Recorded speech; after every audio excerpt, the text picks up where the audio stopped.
Magandang araw po sa inyong lahat. Salamat po at nakapag-live na naman tayong muli. Salamat sa Diyos, sa Panginoon at sa Espiritu Santo. Welcome po sa ating channel Ode Alteram Partem. Let us hear the other side. Ang segment po natin ngayon ay Vox Populi. Yung topic po regarding po ito sa paano ba ito? Paano ko ba umpisahan yan? Kasi sa ngayon ho, may alam nyo naman na pang 10 months ko na ngayon this coming March.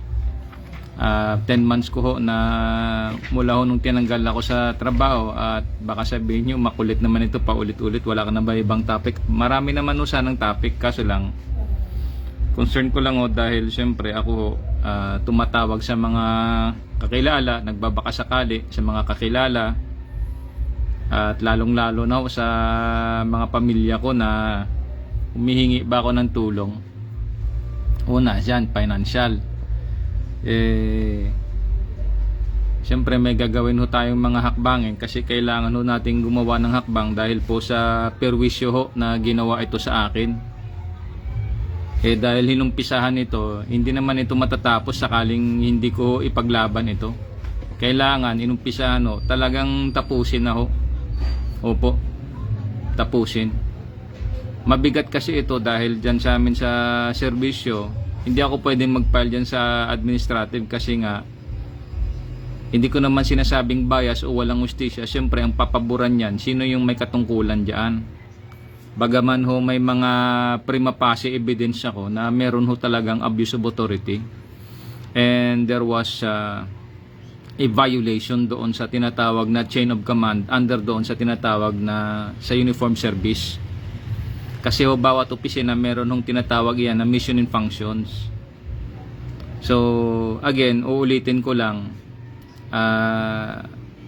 gagawa ho tayo ng ano ito, ng sabihin na natin siguro isa dyan yung legal na hakbangin, yun talagang isa nakaparaanan o para ma-redress or mapanagot yung dapat managot. Sino itong dapat managot? Itong official na nag-issue ng disposition form na i-discharge kaming 5, kasama ako dun sa 5, na without the due process. Isa ho itong mabigat ho na ebidensya, yung documentary evidence.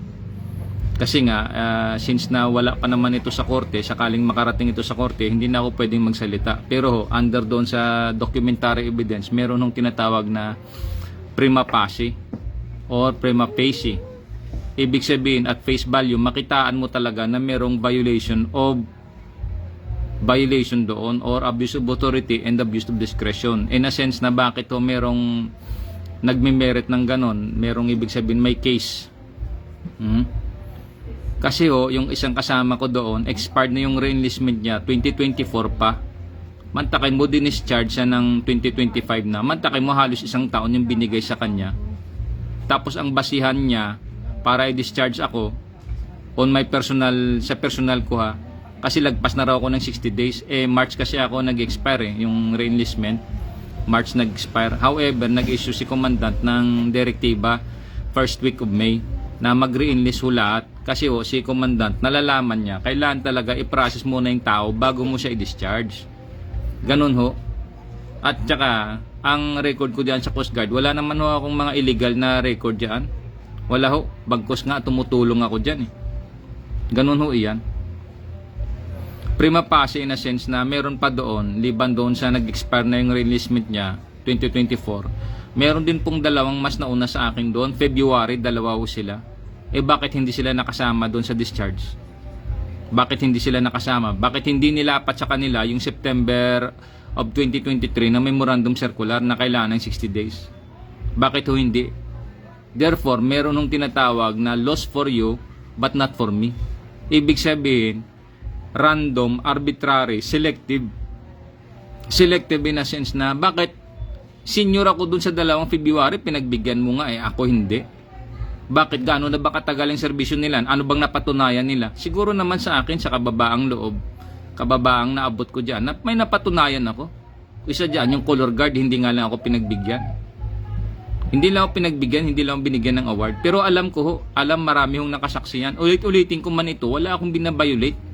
Kasi yan ang katotohanan dyan. May saving lives din ho ako. Diyan sa isang mall dyan sa Iloilo City, nung masunog yan noong 2001. December 30 of 2001. Meron ho. Saving lives meron pa nga. Isa dyan, si Jaime Pedi. Isa na siya siguro master chief dyan o senior chief. Alam niya yan. Nung doon kami sa Sambales, dalawa lang kami naiwan doon. Nung nag-firing siya, tumakbo talaga ako doon nung marinig ko yung putok noon. At saktong dumating ako, may taong nakatayo doon, dalawa, hindi naman namin kilala. Hindi niya nga kilala. Binantayan ko siya, siyempre. Ganun ho iyan. Akin lang sana, Jaime, pagka nagkwentuhan sila dyan, paano baka sabihin na ano? Sabihin mo lang yung totoo. Hindi naman ito dagdag. Ganun iyan. So, ano ba ang akin, bakit na naman ako nag-live muli? Siyempre, yung sa bahay namin, mga relatives ko, lalo sa aking mga magulang at kapatid, nangangamba. Isa doon yung finances namin kasi hindi kami stable eh. At isa itong paraan na ginawa nila, pangatlo, i-delay ako ng i-delay kasi alam nila, meron akong tinatawag na SALN, Statement of Assets, Net Worth, and Statement of Assets and the Liabilities and Net Worth. Alam nila na wala akong savings kaya dinadaan nila ito para mag-breakdown ako. This is to make or to break. Hindi ho ito ano sa akin, hindi na ito bago sa akin dahil ginawa na nila ito noong 2016. Hindi nga lang ako nag-file ng case doon laban doon sa aking boss. Sa boss ko na talagang matatapang sila pag yung alam nila yung tao nila, mga hindi ba makalaban, hindi sa level nila, ganun sila. Ang lalakas at ang tatapang nila pag yung tao hindi nila kalibel, ganun ho. Meron silang mga animalistic at sadistic, devilish na Machiavellian, ano ba tawag doon? Ano bang tamang termino doon? Machiavellian. Opo. May sademonyong galawan. Alam naman nun ninyo yung salitang villain, no? Masama talaga yun. So ganun ho siya. Again doon sa prima facie evidence, sa documentary ho, talagang mabigat ho iyan. Ano pa? Nagre-re-enlist ako, meron akong medical routine slip. Nawala pa yon, minala. Kaso meron akong picture. May mga pictures ako noon. May naka-receive doon. Kasama doon sa first ko na letter of appeal, sinabmit ko doon. Kasama yan doon, may attachment. Hindi nila nawala. Wala na hong problema yun kasi may attachment, may record ako rito eh. So ganun ho iyan. Kaya nga sabi ko doon sa aking pamilya sa probinsya, isang biyaya pa rin ito. Bakit ito biyaya? Para humabulgar kung sino yung mga abusado na yan dyan. Kasi ho, kung sa AFP pa kami, yung ganyang mga edad ng mga yan, hindi ho magraranggo ng komodor iyan.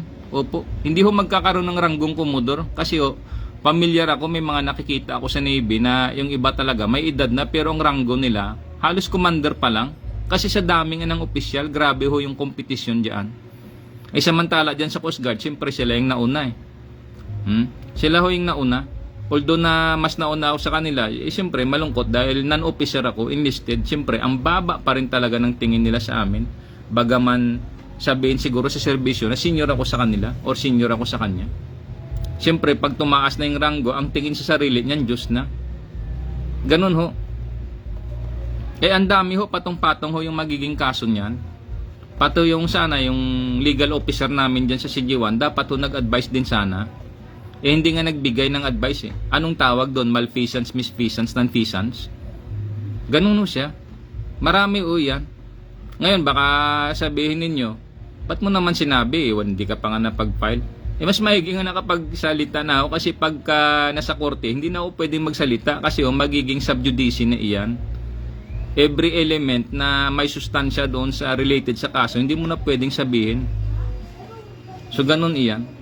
Ito, bakit ko naman ito sinasabi? Para ho sa mga audience, sa aking mga followers, para ho pagka may incident na ganitong nangyari sa inyo, ay wag ho kayong pumayag na wala ho kayong document.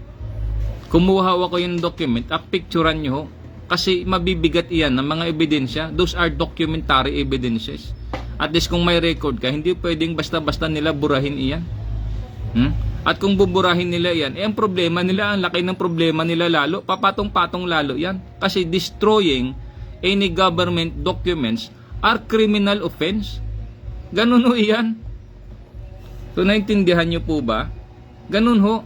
Kaya, pasalamat tayo sa Diyos, bagaman tayo ay non-officer, isang hamak lang tayong sarhento dyan sa Philippine Coast Guard, may biyaya ho ang Diyos na pinagkaloob sa tao. Ano ho yun? Meron ho tayong isip, meron ho tayong utak na pwede nating gamitin. Huwag ho tayong mag-engage ho sa mga bisyo, sa ibig sabihin, avoid ho yung mga decadence. Ano ho yung mga decadence? Yung nakakabulok sa pagkatao mo. Ano man yun? Siyempre, mga vices, mga bisyo. Ganun ho yan. Iwasan ho ninyo. Mag-engage ho tayo sa pagbabasa. Mag-aral ho kayo, mag-advance ho kayo. Bagaman hindi man kayo nakalista halimbawa sa listing sa schooling, wag ho kayong pumayag na stagnant na lang kayo. Kahit na diyan kayo sa opisina, magbasa pa rin ho kayo. Mag-refresh ho kayo palagi. At mas maganda, dahil sagana naman sa internet, mag-live ho kayo, mag-live, manood ho kayo ng mga live, mga discussions, mga discourse. Ganun ho. Manood ho tayo. Kasi diyan, sa pakikinig natin, sa pag-aaral natin, nagkakaroon ho tayo ng sustansya, nagkakaroon ho tayo ng nourishment, nanunurture yung ating tinatawag na knowledge, yung ating pagkatao, yung ating awareness. Kaya nga nag-iisip ako kung ano bang topic ito, kasi ilagay ko talaga ito sa segment na Vox Populi, the voice of the people. Kasi ho, isa ho ako kabahagi o ako ng mamamayang Pilipinas o mamamayang Pilipino na isa ho sa sinira dyan ng isa hong kasama dyan sa Coast Guard. Sinasabi niya, Pilipino siya, Coast Guard siya, the exemplar of a leader is to look out for the welfare of your men. And this is not the welfare niya. Nagre-re-enlist ako, i-discharge niya. Meron akong direktiba, meron akong medical slip, ba't niya ako i-discharge? Hindi ho tama iyon na ginawa niya sa akin. Hindi ko nga tinuloy na dahil bakit? Siyempre, lalabasan niya ako ng discharge. Ibig sabihin, mas sayang yung ibayad ko dun sa medical and libo ho yung binabayaran namin sa medical. Opo. Libo ho. Ngayon, meron hong pag-asa kasi may na-violate siya doon sa Security of Tenure sa Republic Act 6656. Meron ho talagang due process. Hindi niya binigay sa akin yung tinatawag na due process. Hindi niya ako inalaw na magtapos ng reenlistment, itapusin yung reenlistment ko at mag-submit ng explanation letter together with the unit CO na explanation letter. Madali lang ho sana iyon. Pinahirapan niya ho. Tapos ang nangyari pa, hinaras pa ako dito, tinawagan ako dito sa bahay, dito sa number ko. May mga records ho ako na ang gusto nila baguhin yung letter of appeal ko para mag-retire na ako, para ma-avail ko daw yung aking retirement benefits. Anong kalokohan iyan? So that is pure harassment. Tapos dinelay pa ng dinelay. Tama ho iyan. Kasi ho, lahat iyan, patong-patong iyan na kaso. Opo, patong-patong iyan na kaso. Kasi ho, merong procedure. Binayolate niya, anong procedure para sa amin sa reinstatement? Wala. Therefore, makita yan na abuse of authority iyan. Under sa sinasabing Murphy's Law, if there was a mistake, if there was wrong, if something is wrong, it will go wrong. Ito na nga. Mantakin mo kung matibay yung batayan niya na ako'y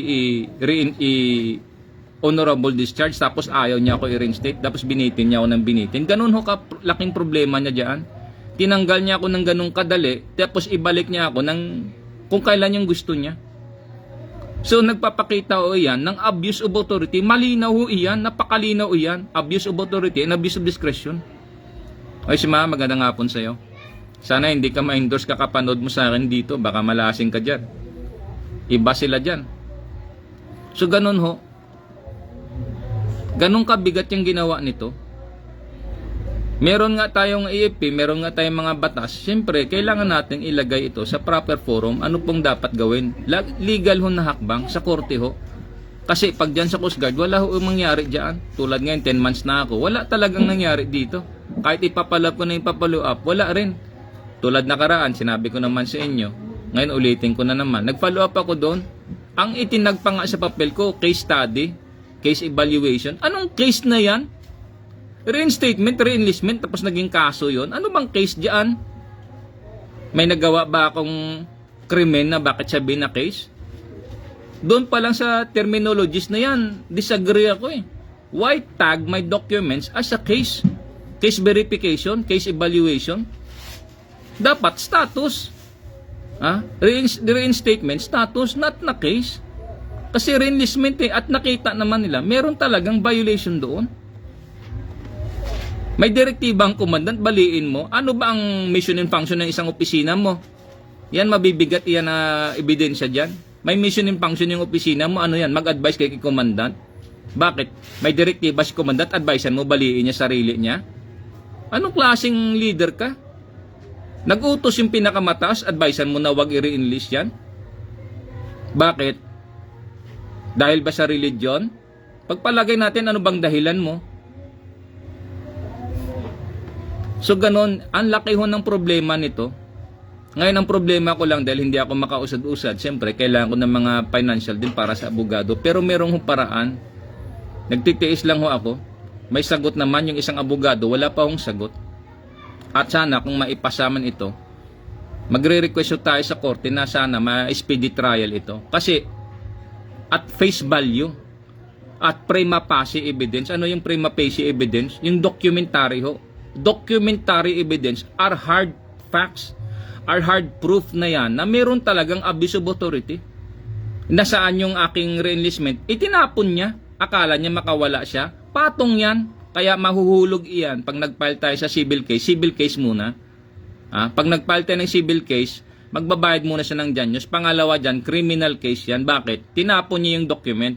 Kaya mag-ingat kayo dyan sa serbisyo. Kayong mga abusado, mag-ingat kayo. Kasi paano yan? Kung may alam yung binangga ninyo, winasak ninyo at lumaban ngayon yan. Kasi kinornered ako eh. Opo. Sa aking mga followers, viewers, kinornered ako eh. So Amerika. Makita ninyo na ganito ngayon ang nangyayari sa Pilipinas. Is this the very independence you gave us? The Third Republic you have given under Proclamation 2695 issued by then President Harry S. Truman. Nananawagan si John F. Kennedy. Ulit-ulitin ko ito. Uulit-ulitin ko. For the freedom of man. And this is not freedom kung sinisikil ho kami. Napaka-abusado mo, ma'am. Napaka-abusado mo. Gabaan ka din. Ganun lang yan. Gagabaan ka din. Ang ginawa mo sa akin, tinanggal mo ako. Baka pagdating ng araw, ikaw ang matanggal. Magbabayad ka ng danyos at patong-patong ang kaso yung maabutin dyan. Sigurado patong-patong yan. Ngayon ginawa nyo yung paraan. Ganito lang yung paraan nyo para na ako'y talagang maghirap ng maghirap. If you make me or you break me. Abay, hindi ho ako gagayahin yung gaya doon sa Luneta, magwawala, maghuramentado. Hindi ho. Una, bakit hindi ako pwedeng maggaya sa ganun? Kasi kung umalis man ako dyan sa Coast Guard, meron ho akong makukuha tulad yung leave balance ko. Pwede kong kunin yun eh. Yun nga lang, mawawala yung aking pensyon. Pero ho, kaduwagan iyon. Kaduwagan iyan. Dahil marami na kayo, winalang hiya dyan ng mga non-officer. Mga enlisted man na winalang hiya ninyo. Tapos ang titigas ng mukha mo, sabihin mo pa na Pledge of Loyalty. Ang Pledge of Loyalty, it is the very organization itself. Kasi bakit? Wala ho sa batas ang ginawa mo, ma'am. Wala ho sa batas iyan. Tandaan mo, napakawalang hiya mo. Tawagin makita dito walang hiya. Wala pa naman dinadrop name. Yan ngayon, ewan ko lang kung nakakatulog ka pa. Yung mga kasama namin dyan sa loob, kaplastikan na lang yan. Ako kapwa nyo non-officer, alam nyo na yung nangyari, tapos gaganon nyo yung officer. Naintindihan ko, makipagplastikan lang talaga. Pero masakit iyan. Magkakabaro tayo, may serial number ako eh. May tinatawag pa nga dyan na RHIP, rank has its own privilege. Every rank has its own privilege. Lalo na ho, senior ako dyan. Bakit pinagbigyan yung mga junior ko tapos ako hindi? Ano yan? Loss for you but not for me? So therefore, dyan pa lang ho, prima facie evidence iyan. At face value, meron talagang makikita ang korte niyan na abuse of authority. Baka hindi pa ho makarating sa korte, baka pagdating pa lang ho sa fiscal iyan, tatawagin na yan siya. Ayusin mo ito kasi pag hindi mo ayos, ikaw ang babaliktad dito. Pero sana pag may abogado makatulong sa akin, mapasa na yan sa korte, ituluyan ito para mahinto rin ma'am kawalang hiyaan mo. Malaman mo yung ginawa mo kasi patong-patong ang kasong aabutin mo niyan. Una, may civil case kang kakaharapin. Pangalawa, may criminal case kang kakaharapin. Nasaan yung documents ko? Bakit sinamit sa inyo doon? Ba't nawala yung documents na attachment ko doon? Anong tawag mo doon? Ha? Mantakin mo, hindi ba abusado yun? Ikaw yung acting CG1. At the same time, ikaw yung chairman ng board. At the same time, ikaw pa yung chief of staff the year 2025. Bakit mo ginawa sa akin yun? Makita talaga iyan, lahat yan. May tracking, matrack yan. May mga office order yan, may mga duties kayo dyan eh. Bakit sabi mo na hindi ko? Alam ko yan. Kasi dyan ako eh. Magkabaro tayo. Yan ho. Kaya ho sa aking mga kababayan, Vox Populi, pag meron ho kayong mga ganitong incident, itanong nyo ho, magposto kayo ng comment dito. Sabihin nyo, wag lang ho kayo magbigay ng inyong pangalan, sabihin nyo lang yung incident. Tapos magbigay kayo ng ibang mga scenario na kung saan ba related doon sa topic na yan, sa inyong status. Bibigyan ko rin ho kayo ng sagot sa abot ng aking makakaya na naaayon ho sa batas at sa mga referensya ho natin. Ganun ho iyan. Kasi pag sinabi mo na halimbawa natin may prima facie or prima facie, documentary, mabigat ho iyan, yung documentary. Mabigat ho iyan. Isa sa mabigat iyan na mga ebidensya para ho talagang tablan siya. Bagaman ito, walang hiya ito, hindi natin tablan ng hiya kasi nga alam nila ang budget ho ng isang ahensya, hindi mo mabalik sa nasyonal yan. Dapat i-consummate mo yan. Ang tawag dyan, you have to utilize it. Meron ng mga serial number yung tao dyan, ibig sabihin, tumatanggap iyan. At meron ng incident na nangyari noon pa dyan, apprentice seaman pa lang ako, meron na hong nangyari dyan na nagkakaso-kaso sila, ilang milyones yung na-involved doon.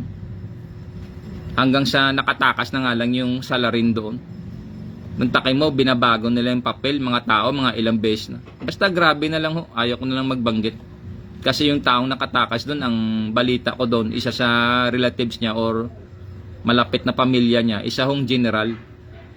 Siyempre, pagka tinuluyan nila yon, nagkakaalaman, may ano yun sila. Grupo-grupo nga. Hindi na ito para bang institusyon ito. No.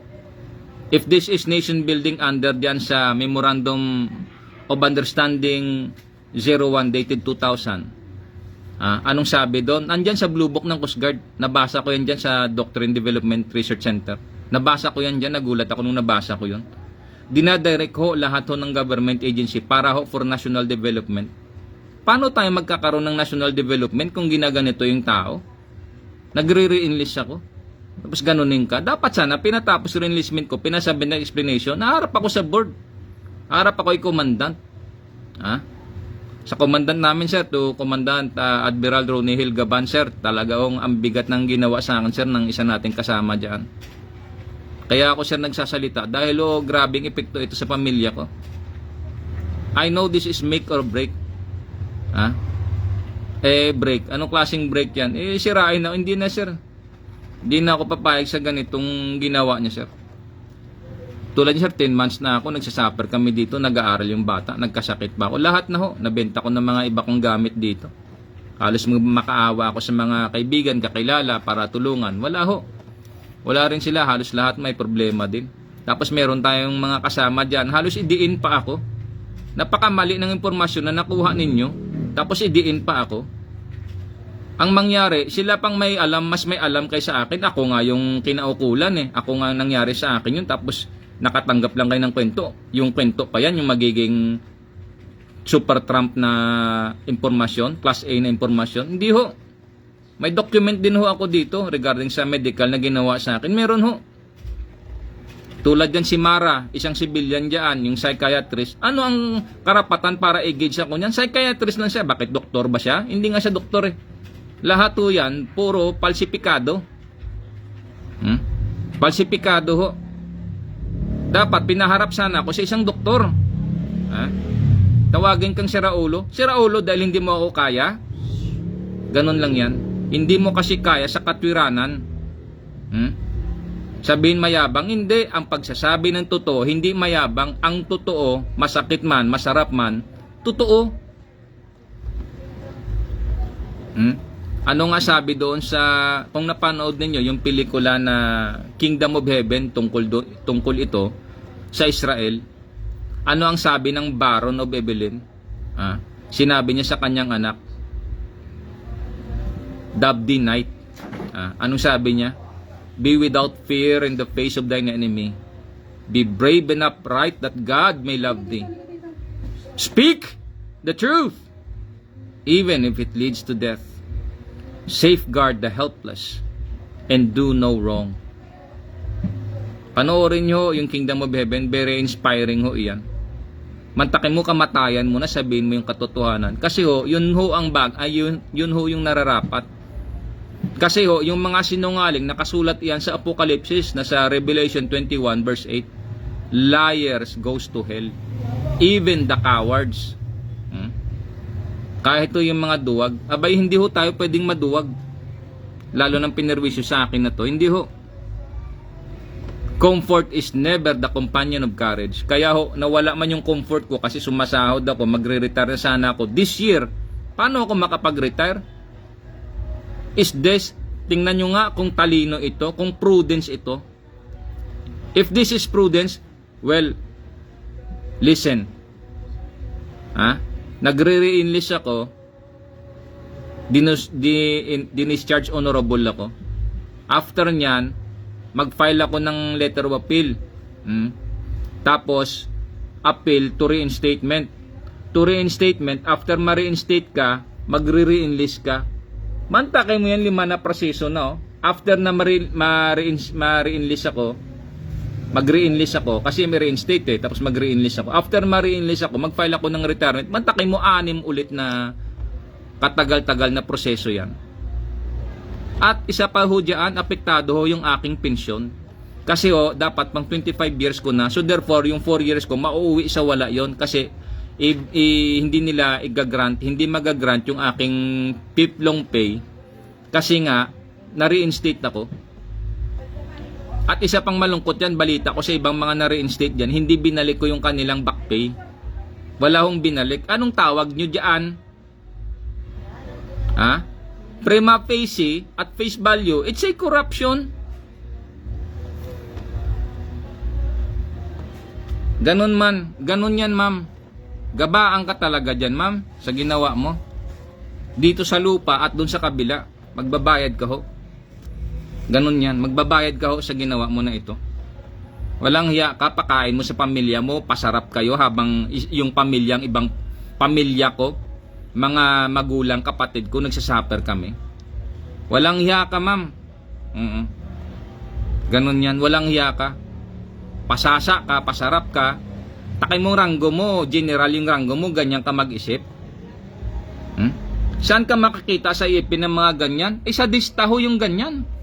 That is not nation building. That is not the exemplar of being a leader. Isa hong sadista iyan. Sadista ka ho, ma'am. Wala pa naman akong dinadrop name dito. Pero sadista ka ho. Bahala na kayo kung sino mag-isip dyan.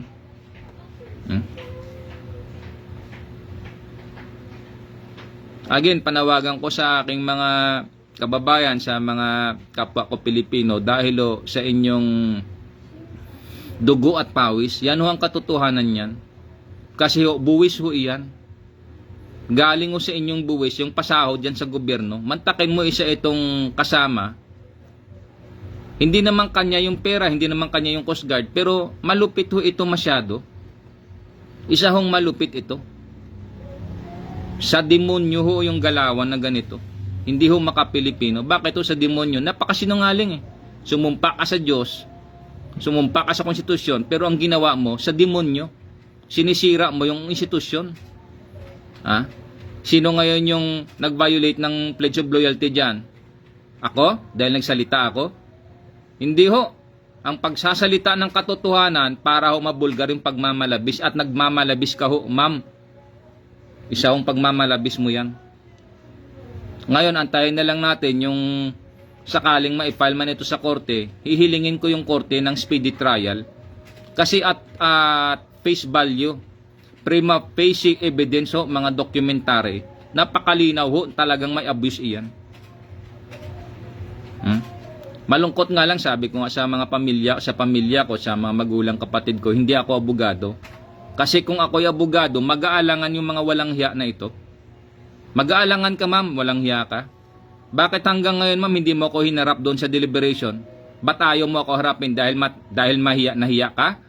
Dahil sa ginawa mo? Vinolate mo yung RA 6656? Dapat mayroong diyang due process doon sa tinatawag na security of tenure.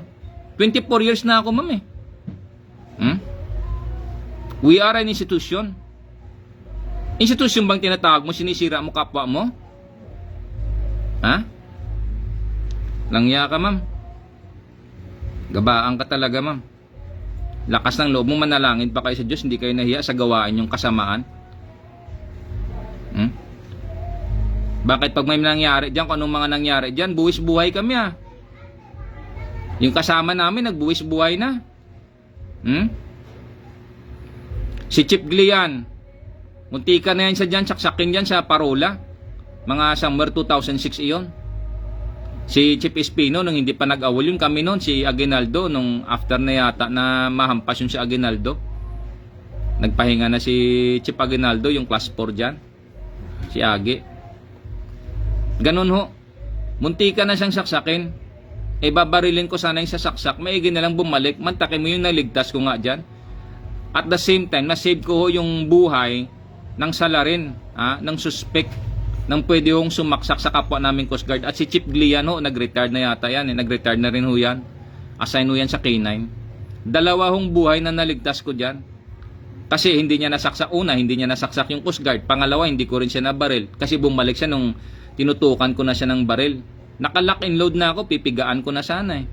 Maigi na lang, bumalik kasi ina-assist ko na mga isang dipa pa.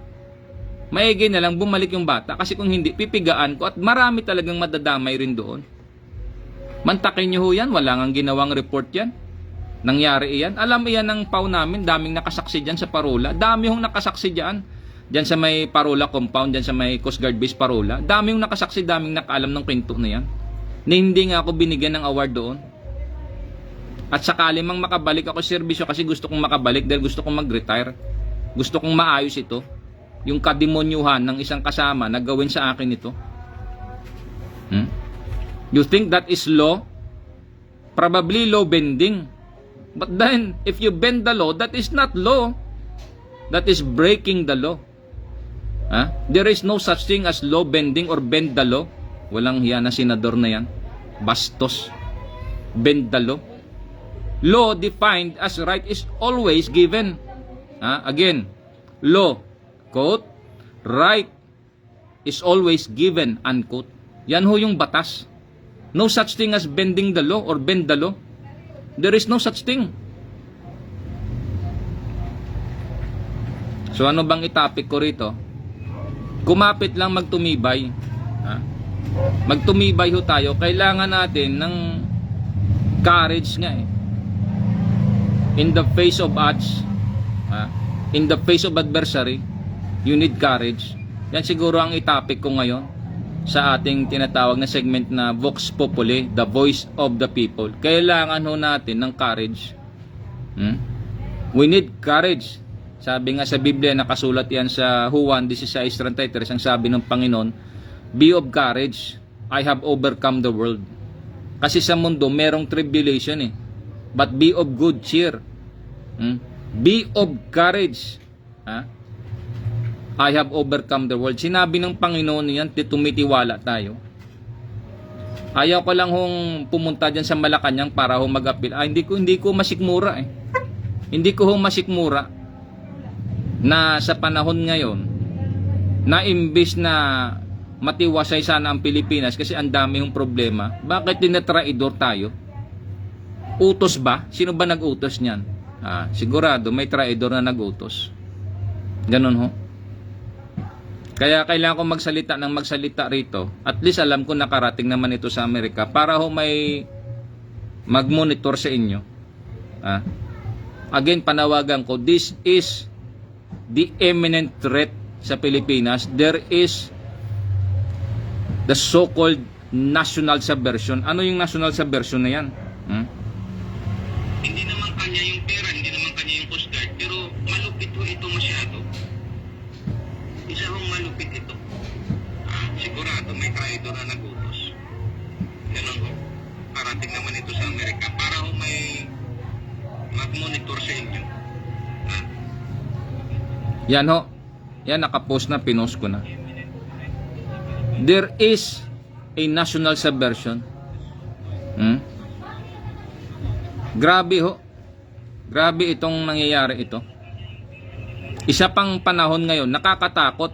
Perilous times shall come. At asahan ninyo na pagkatapos nito, i-upload ko. Pero i-review ko ito at the same time, i-type ko rito yung Bible scriptures.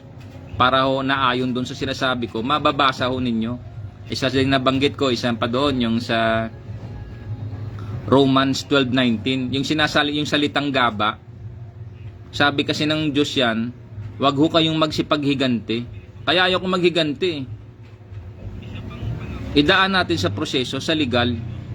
Ang Diyos hong maghihiganti, vengeance is mine, saith the Lord. Romans 12:19. At ang sinungaling ho, mga sa demonyong galawan, nasa Revelation 21 verse 8, patungo hong impyerno yan, lalo sa mga duwag. Hindi tayo pwedeng maduwag, be of courage nga eh. Sabi ng Panginoon nasa Juan 16:33 and John 16 verse 33 it says, ganun yan eh. In the world you shall have tribulation, but be of good cheer, I have overcome the world. Pero maganda basahin, pero ulitin ko para ma-post ko dyan. Ganun ang sabi ng Panginoon. Kaya ito, courage in the face of adversity. Yun siguro ang pinaka-title ngayon. Courage in the face of adversity. Kasi sa panahon ngayon, perilous times shall come pa. Sabi nga ni Apostol Pablo, perilous times shall come. Lahat na ho ng relihiyon dito, pinasok na ho ng tanim ng dragon. Ako panawagan ko sa inyo mga kababayan ko, lalo na magkakaiba man tayo ng relihiyon, lalo na sa may mga katungkulan. Panawagan ko lang ho, tingnan naman ninyo yung mukha ng mga nag-i-endorso na yan. Halata ho yan. Alam ko ni-recruit niya ako pero tumatanggi talaga ko. Ayaw ko talaga dyan kasi hindi, may prinsipyo rin tayo bawat tao eh. Hanggang doon na lang tayo. Ayaw ko talaga dyan. Pero ang panawagan ko naman sa inyo, tingnan nyo dyan sa loob ninyo, tingnan nyo yung pagmumuka ng mga yan. At sigurado ako pagdating ng araw, pagsisisihan nyo yan, yung ginagawa ninyo sa kapwa ninyo Pilipino. Kasi yun pala, ang mga nag-i-endorso dyan, mga nag-uutos, para ho kami ay sikilin, lalo na ho ako. Isa lang ho ako na PO2 dyan eh. Hindi na nga ako nagpa-promote. Napilitan lang ako na i-promote kasi ayaw ko ho, pinopromote na lang ho ako. Well, credit sa boss ko, una credit to Admiralista, late Admiralista, siya nag-di-enlist sa amin. Siya din yung nag-promote nag-promote sa akin si Masekan, then Commander Hermino na naging commandant din ng Philippine Coast Guard. Siyempre, courtesy din yun endorsement din yun ni Rear Admiral Joselito F. de la Cruz. Si Sir, nagpahinga na rin si Sir, si late eh. Tapos ang Seaman Pers ko, si Commodore Noli C. Flores. Ang PO third ko, si Commodore Gilbert Rueras. Gilbert Rueras, si Sir, si JTC ako assign nun. Ang PO second ko naman, si Commandant, si Sir Abu. Ganun ho. Kasi nagkaroon ho ng tinatawag na massive promotion ho. Sinama yung pangalan ko doon sa na-promote. Ganun ho. Hindi naman pwedeng tanggihan ko yan dahil siyempre ayaw kong magalit sila lalo sa akin yan. Dahil itong mga kasama ko, hindi nila naintindihan yung pagsaway natin para ho sa ikabubuti ng doktrina ng organisasyon. Kasi kung sinisira mo kapwa mo, anong organisasyon meron tayo niyan? Sino ngayon yung subversive sa atin dyan? Ako nakaaway nyo? Hindi ba tinulungan ko kayo? Ba't hindi kayo humarap Ha? Ba't ayaw nyo ako harapin? Ganun lang yun. Ilang beses na ho yan, yung paninira sa akin dyan, pagdating sa harapan, tumatahimik naman ho. Kasi napapahiya. Ngayon, siguro, wala naman kayong dahilan para mainggit pa sa akin kasi few second na akong tataas ng ranggo nyo eh. Ha? Yan, ganun lang ho iyan. Ngayon, pakatandaan natin para ho sa ating mga kababayan, again, sinasabi ko lang ito, para ho sa ating kapakanan din. Panawagan ko sa inyo mga kababayan ko, mula ho sa inyong buwis, sa inyong dugo at pawis, kaya ho kami sumasahod, kaya rin ho binabalikan namin iyan ng serbisyo din, paglilingkod. Ganun ho iyan. Kaya nga sa aming mga kasama, iba dyan nagbuwis ng buhay din eh. Opo, may mga nagbuwis talaga ng buhay. Meron ho hanggang ngayon, isa nga dyan sa alam ko yung nag-missing yung 4 eh. Yung 2023. Alam nyo, na-post ko na iyan eh. Yun, hanggang ngayon missing sila. Sigurado yun, buwis buhay yun. Missing na nga eh.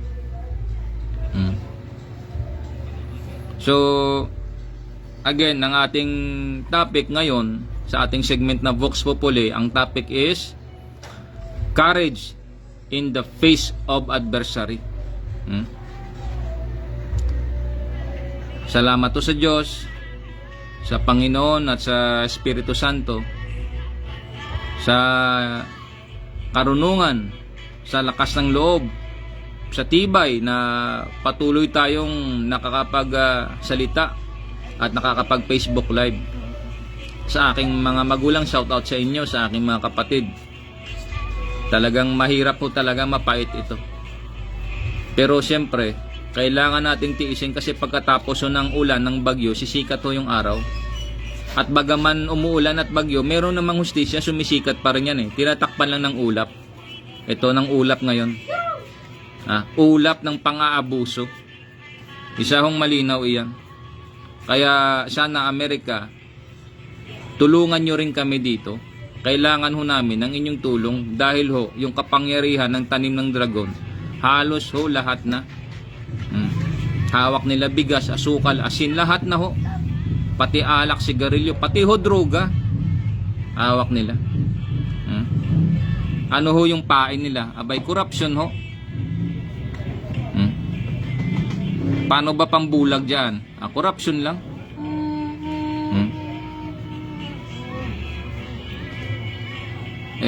Bakit ba itong nangyari sa atin? Mala impyerno. Yan ho ang sabi ni MLQ.